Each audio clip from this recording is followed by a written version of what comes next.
Hey everyone, welcome into a special edition of Long Ball here live from the Rogers Centre in Toronto. Rob Wong joined alongside by Toronto Sun sports columnist Steve Simmons and Toronto Sun Blue Jays writer Rob Longley here following the Vladimir Guerrero Jr.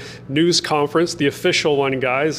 Pretty surreal to actually be here talking about this, Rob, because at the beginning of spring training we know that there was no deal between the Blue Jays and Vladdy, but ultimately one does get done a few weeks into the season. What do you think the historical context of a deal like this means for a franchise that has never done anything remotely close to something like this? Yeah, it's huge on a number of levels, right? Historical in terms of the actual dollar value, $500 million. Historical in the term, 14 years. Historical in what it means to this team going forward. I mean, we were talking earlier this spring, Rob, about a rebuild possibility.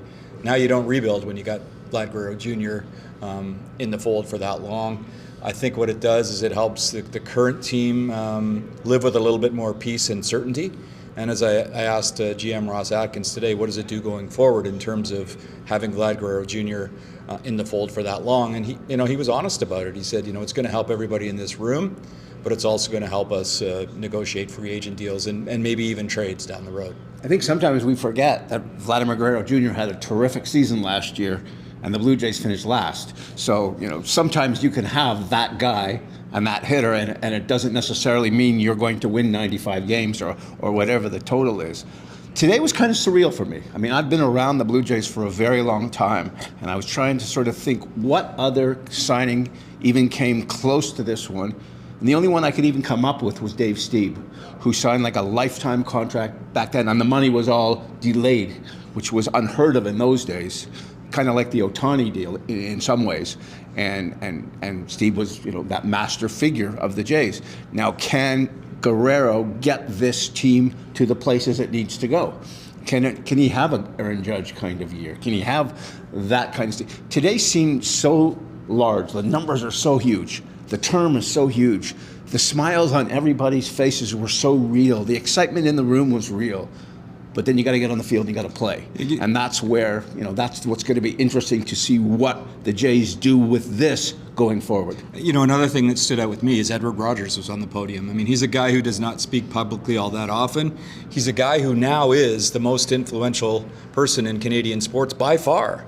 I mean, Rogers just signed that $11 billion extension to their NHL deal. He's soon going to double his stake in MLS&E. And with the Blue Jays and the network, I mean, he is the most powerful man in sports, perhaps the most powerful man ever in Canadian sports. And he spoke quite eloquently about why they wanted to get Vlad Guerrero Jr. done. I don't think there's any question now that Edward Rogers is the most powerful man in the history of Canadian sport. There's no one even close. No. And what he owns and how many things his name is on. You go across the country, how many Rogers arenas and Rogers stadiums and Rogers this and Rogers that. And that's the family name. It's not your company name or anything else. That's his name. That's his dad's name.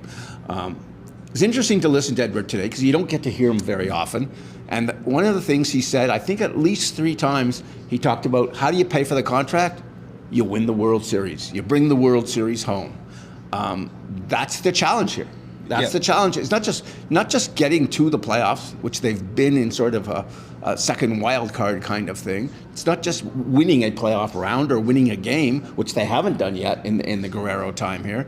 It's getting through and winning those 8 or 12 or whatever, how many games it has to beat for you to get to the World Series and win the World Series. They're a long way from that, but that's what the owner wants. And that's what the owner's demanding of Ross Atkins and of Mark Shapiro. And he's saying it, I think the first time really publicly, he's saying, we are bringing the World Series back. And, and today the challenge begins. Yeah, and I don't think we have to question the sincerity of that. I think he means it. He's spending the money like he means it. He recognizes what it can do for the franchise, which is, let's face it, a coast-to-coast entity in this country. It marries well with his television network. But he believes that for him to properly monetize all the money he's spent on this stadium, all the money that he's spent on payroll, all the money that he's now going to be spending on Vlad Guerrero Jr., it's to win. And I think that as a sports fan, I think that you take that with sincerity, and you probably like to hear those words coming from Edward Rogers. All you ever want to hear from your owner is, I'm engaged, right, and I want to win. I'm not here to make money. I'm not here to do that. I'm here to win.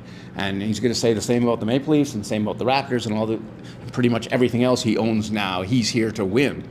The question you get to, and this is not just Edward Rogers, but I can go owner across the board in every sport.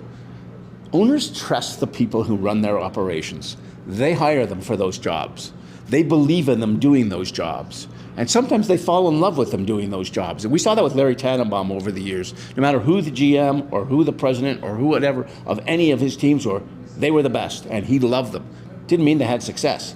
And I think the question now for Edward Rogers is, you have Mark Shapiro, 25 years in Major League Baseball, give or take a year? He's got no World Series wins. You got Ross Atkins, 10 years now a general manager? He's got no World Series wins. The owner believes that they will win the World Series. And these guys, I believe, when he signs them up for their next contract, they will win the World Series. Sometimes what an owner believes and what actually happens are not necessarily the same thing. We're taking the other Rob out of the mix here, Steve. We're going back and forth, but do you think that this now puts Ross Atkins and Mark Shapiro on the clock? No, because well, first of all, Shapiro's contract's up this year. Correct. Atkins has one more year. They're already on the clock. Right. The clock started, but the very fact that they're doing this deal and they're talking World Series, you would think that the next deals to come will be for the president and the GM, much as that might be distasteful for me or you or the public. It doesn't matter, because what Edward Rogers believes is the only thing that really matters, big picture. Right. Well, I think the one big takeaway I have from just this entire contract is, Rob, it really seems like this is not that it's not about the on-field performance. It is, and it's not that the Blue Jays don't want to get a successful return on Vladimir Guerrero Jr., but this is about sending a message. There's been a lot of talk in the Shohei Ohtani chase, the Juan Soto chase. The Blue Jays have never been able to land that big fish, and Vlad was primed to be the big fish this next off season. But does this now send a message for other free agents around baseball, just in the sport in general, that the Blue Jays legitimately are now a team that can compete with the likes of the Dodgers or the Mets to be big spenders and acquire those free agents once they, again, do become available at some point? 100% it does. There isn't a free agent or a looming free agent in baseball for the next couple of years that didn't take notice of the dollar value of this contract and the term. And it was definitely an issue, not so much in the Ohtani and the Soto situation, but sort of mid-range free agents. There was legit concern from many of them over the past couple of seasons, in that they would flat out ask Blue Jays management, well, what's the deal with Vlad? And in other words, why would I sign a long-term deal to go to Toronto if you can't get your homegrown superstar under contract? The fact that that's now done, a couple of years late, they could have saved themselves a lot of money had they done it a couple of years ago. There is certainty in terms of what this roster is going to be in terms of having their superstar player in the fold, and I think that's worth a lot. I don't think it translates necessarily for free agents. I think, you know what will translate for free agents? How many games do they win this year? Do they win 90? Do they win 85? Do they win 80? Are they in contention? Because the guys who are the highest paid in the game, they want to win. Most of them want to win. For sure. And so, the money's going to be... The money, as we've seen in free agency, there's always 4 or 5 teams willing to pay almost the same thing for any other player. So you can pick and choose as a free agent where you're going to go. I'm not certain that having Guerrero's contract as the standard is going to attract free agents. It's going to attract agents more than it will attract free agents. No, but it's having the player is the point. Yeah, but I think the win total is even more important than how much you paid and how many years they gave Vladdy. Because if they what did they win last year? 74 games? If they win 80 games this year, I don't know if that's going to make a free agent want to say, I'm going to Toronto. They're going to pay me the moon, because I think still great players want to win. I was going to say, lastly, you can't talk about Vlad without talking about Bo Bichette, of course, and he is set to be a pending free agent at the end of the season. I know Vlad was asked about it in the press conference today, and he said he would love for Bo to stay, of course, sort of paraphrasing, but he can't control the destiny of Bo Bichette. Rob, we've got Andres Jimenez. We saw him, of course, picked up by the Blue Jays this offseason. He's on a long-term deal. Alejandro Kirk got his own extension. Now Vlad. Is Bo Bichette the next order of business for Ross Atkins and Mark Shapiro, or is that an off-season thing at this point? We'll see about that. Just a note about Vlad, you mentioned his answer on the Bo Bichette question. I found it very impressive, actually. No. I mean, of course he's not going to say, yeah, you got to get Bo. But what I found was to listen to every question that Vlad was asked today, he answered in English. And that's the first time that he's done that in a press conference setting, and it speaks to his English improving and his dedication to learn the language. And I think he recognizes that it means something to Canadians to be able to relate to them in English. So I give him a lot of credit for that.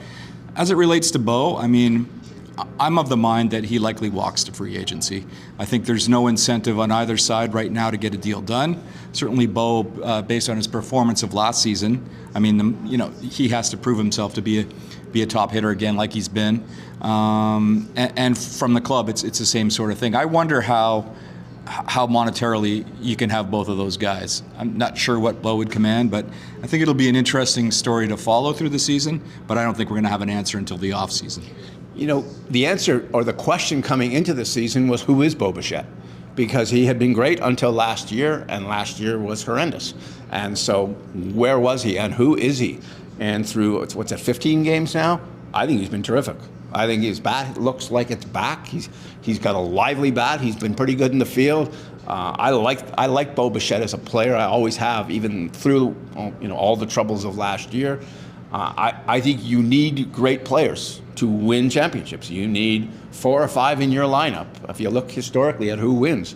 And if you let Bo Bichette walk, no matter at whatever price and whatever term, then you're going to have to replace not just the money, you're going to have to replace the player of that quality. Where do you find him? How do you get him? And where's he coming from? And I think that's where this factors in. It's not so much the buddy system as we're going to keep our guys together and sing kumbaya. This is business, and if they can find players better than Bo, they'll go out and find them. But if they can't, don't let them walk when you don't know what's next. Yeah, it's going to be interesting to see. I'm sure we'll be talking a lot about all season long, but at the very least, the Blue Jays have their franchise cornerstone locked up in Vladimir Guerrero Jr. As always, leave your thoughts in the comments section below. For Rob Longley and Steve Simmons, I'm Rob Wong. Thanks for watching, and we'll talk to you next time.